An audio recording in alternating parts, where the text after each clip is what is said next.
I'm Anil Kumar, and in this video we'll try to understand how is the function related with its reciprocal function. In this particular video I'll take up example of quadratic function. The question here is, for each function determine the domain and range, intercepts, positive negative intervals and intervals of increase and decrease. Use this information to sketch graph of function and its reciprocal. So I've taken up this question from the book. But I will be elaborating on it so that I can cover up a lot of things in just one video.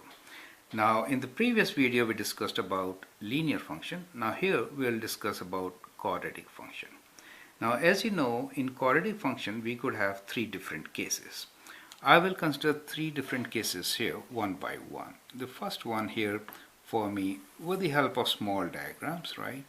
I'll not write much, but I'll try to explain. And you can always pause the video, rewind if there's a problem in understanding. Okay, now a quadratic functions could have two x-intercepts, they could have one x-intercept, or they could have no x-intercept at all, right?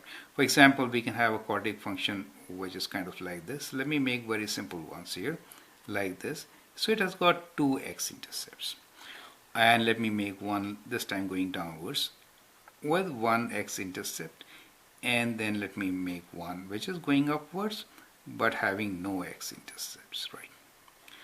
So generally in every quadratic function you'll find domain is all real numbers, range is on one side of the minimum or maximum, x-intercepts will be, as we saw, could be 2, 1 or none, y-intercept will always be 1, positive and negative. The function will have some places where it is positive, negative, or always positive, sometimes 0 but otherwise positive, right? Non-negative I can say. Increasing and decreasing till the interval, if it decreases, it increases after the vertex. So vertex is the point which actually bifurcates between increasing and decreasing intervals, right? And as we saw in the previous video, we'll also consider the points where the function value is 1 or minus 1, since in reciprocal these values will be exactly same. Now coming back to reciprocal of these functions, as we learn, x-intercepts are the values where the y value is 0. In the reciprocal function 1 over 0. 1 over 0 is not defined, so they will translate to vertical asymptote. So we'll have, if there are two x-intercepts, we'll have two vertical asymptotes. If there is one x-intercept, then we'll have one vertical asymptote. If there is no, we do not have any vertical asymptote. Do you see that? So these are three different cases, very different cases. Now, the other point which we look at is when is the function 1 or minus 1, okay? So let us assume in this case this is minus 1 for us, right? So just for simplicity, I'm using this as minus 1, this as plus 1.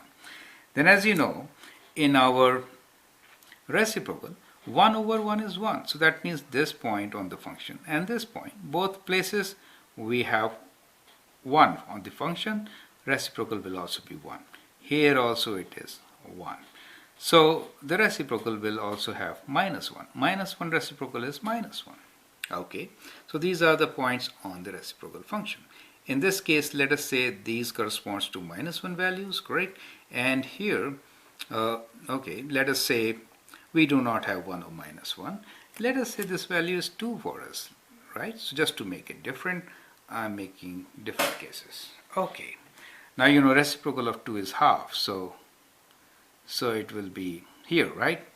Okay, better for me to make it half, right? So that I have more space to work with.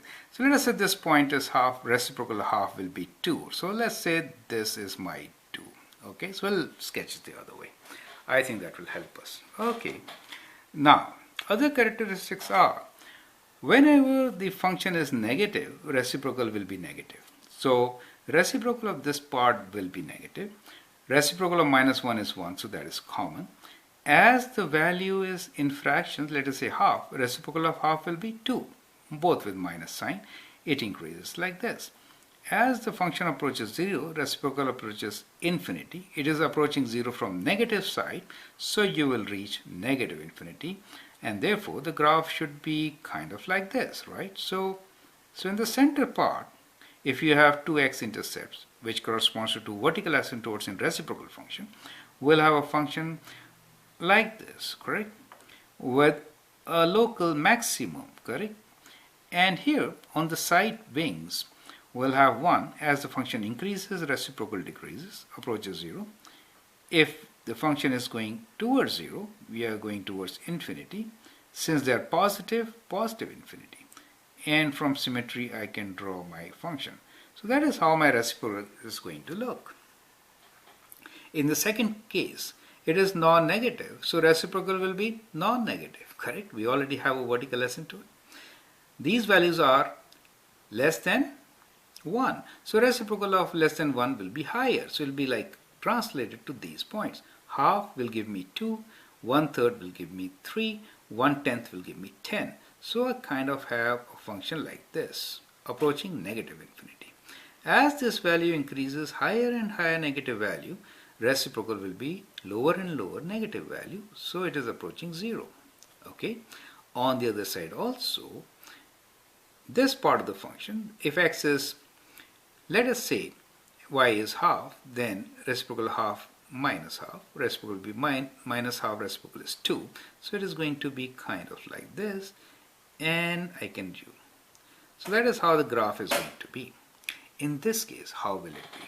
So I've assumed that this point is half. Reciprocal of half is 2, right? And so this should have 1 also somewhere. So let us say this is the point where it is 1. These are the 2 points. So the reciprocal will also have 1 on it. So 1 is an invariant point, right? Now as the value of the function becomes higher, let us say it becomes 2, then the reciprocal will be half, right? It becomes 3, it will be even lesser.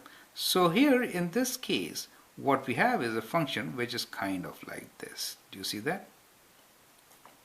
So that is going to be the reciprocal of a parabola whose minimum is at half.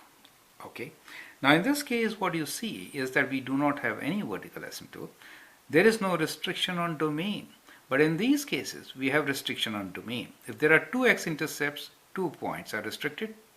If there is one x-intercept, 1 point is restricted. If there is no x-intercept, there is no restriction on domain at all.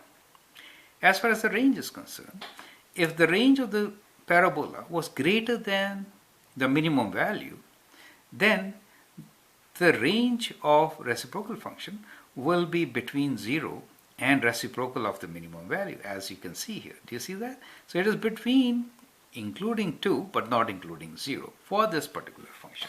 It's kind of critical. Let me write y as greater than 0 but less than equal to 2 in this case, as the range as far as domain is concerned, x belongs to real numbers. It has no restriction, correct?